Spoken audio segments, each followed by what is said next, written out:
భారతదేశంలో 76 ఏళ్లలో ఇప్పటి వరకు ఏ ముఖ్యమంత్రి ఏ ప్రధానమంత్రి రైతు బంధు లాంటి రెవల్యూషనరీ కాన్సెప్ట్ తో రాలేదు. ఫస్ట్ కేసీఆర్.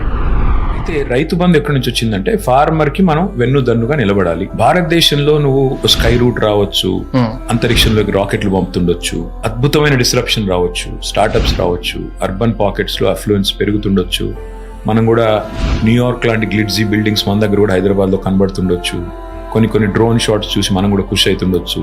కానీ వాస్తవం ఏంటంటే ఇంకా కూడా భారతదేశంలో 60-65% జనాభా వ్యవసాయం మీదే ఆధారపడి డైరెక్ట్ గాను ఇండైరెక్ట్ గాను జీవిస్తున్నారు. మరి వాళ్ళకి అండగా నిలబడాలంటే మరి 70-75 ఏళ్లలో ఫార్మర్ సూసైడ్స్ ఎందుకు ఉంటున్నాయి, ఫార్మ్ డిస్ట్రెస్ ఎందుకు ఉంటుంది, వ్యవసాయ రైతు కూలీలు ఎందుకు చేస్తున్నారు, ఎందుకు ఇంకా ఆకలి, ఇంకా ప్రైమ్ మినిస్టర్ మోడీ తిరుక్కుంటే ఇప్పుడు గొప్పగా చెప్తున్నాడు 80 కోట్ల మందికి ఫ్రీ రేషన్ ఇచ్చిన. ఏ సెక్టర్ లో అయితే ఇవాళ ఎక్కువ హైయెస్ట్ ఎంప్లాయ్మెంట్, మర్చిపోకు నువ్వు. ఇంకోటి ఏంటంటే మాట్లాడితే టాటాలు బిర్లాలు ఎంప్లాయ్మెంట్ ఇస్తారనుకుంటాం మనం, అదానీలు అంబానీలు కాదు.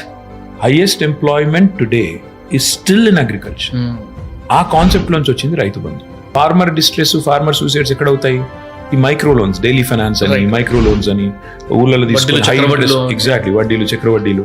ఆ నాన్ సెన్స్ ఉండొద్దంటే మనం బ్యాంకింగ్ సిస్టమ్ ద్వారా కొంత సపోర్ట్ ఇవ్వాలి, లోన్స్, క్రాప్ లోన్స్ కి. దాంతో పాటు మనం ఇన్పుట్ ఇవ్వాలని చెప్పి తీసుకున్నాం. రైతు నువ్వు ఇచ్చే రైతు బంధుతో ఏం చేస్తున్నాడు?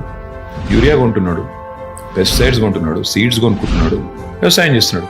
వాటర్ ఫ్రీగా ఇస్తున్నాము, కరెంట్ ఫ్రీగా ఇస్తున్నాము, 24 గంటలు ఇస్తున్నాము. తర్వాత నువ్వు పండించిన పంటను కూడా గవర్నమెంటే తిరిగి ఎంఎస్పీ ఇచ్చుకుంటుంది, మినిమం సపోర్ట్ ప్రైస్ ఇచ్చుకుంటుంది. ఇది ఫార్మర్ కి మనం ఇచ్చే ఇంటర్వెన్షన్. చేసి మనం ఏం అచీవ్ చేయాలనుకుంటున్నాము? వ్యవసాయం కూడా లాభసాటి విషయమే, లాభసాటి వృత్తే. దీన్ని నడిపినట్టయితే మీకు ఇబ్బంది లేకుండా మీ భార్య పిల్లల్ని, మీ కుటుంబాన్ని మీరు పోషించుకోగలుగుతారు. మీ భూమి యొక్క ధర కూడా పెరుగుతుంది కాబట్టి మీ ఫైనాన్షియల్ సెక్యూరిటీ కూడా ఉంటుంది. ఇది ఆలోచన. ఇప్పటి వరకు 70 లక్షల మంది రైతుల ఖాతాల్లో కేసీఆర్ గారు ఉన్నప్పుడే 70,000 కోట్ల రూపాయలు డైరెక్ట్ గా వాళ్ళ ఖాతాలో ₹1 లంచం గానీ పిల్ఫరేజ్ గానీ లేకుండా డిపాజిట్ చేయగలిగారు. డైరెక్ట్ గా రైతుల ఖాతాలో వేయగలిగారు. It's huge achievement.